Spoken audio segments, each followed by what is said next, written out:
Souvent moins chers que les smartphones neufs, les smartphones reconditionnés peuvent réserver de mauvaises surprises. Voici 5 règles d'or pour ne pas se tromper.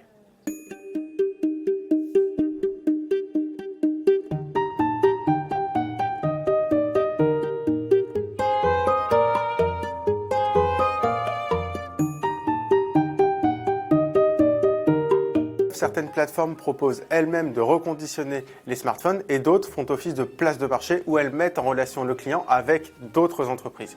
On peut préférer la première solution. En cas de panne, ce sera plus simple pour faire fonctionner la garantie. Le principal défaut, ce sera un prix un peu plus élevé.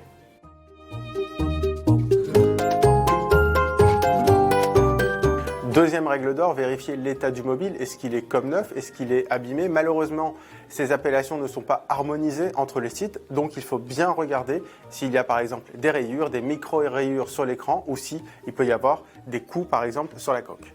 Dernier détail auquel il faut faire attention, souvent le fait de reconditionner un téléphone implique de le démonter et de le remonter et souvent l'étanchéité, par exemple la résistance à l'eau, n'est plus totalement assurée.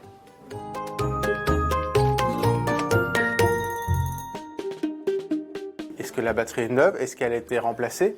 Ou est-ce qu'elle est usée? Une batterie usée, c'est aussi synonyme de moins bonne durée de vie et donc de surcoût à l'avenir pour la remplacer.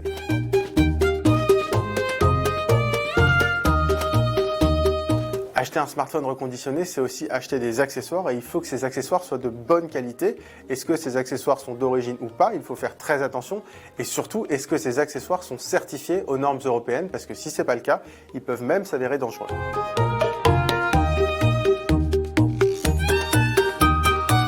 Dernier point essentiel avant d'acheter un smartphone reconditionné, la garantie. Est-ce que cette garantie est de 6 mois, de 12 mois ou de 24 mois?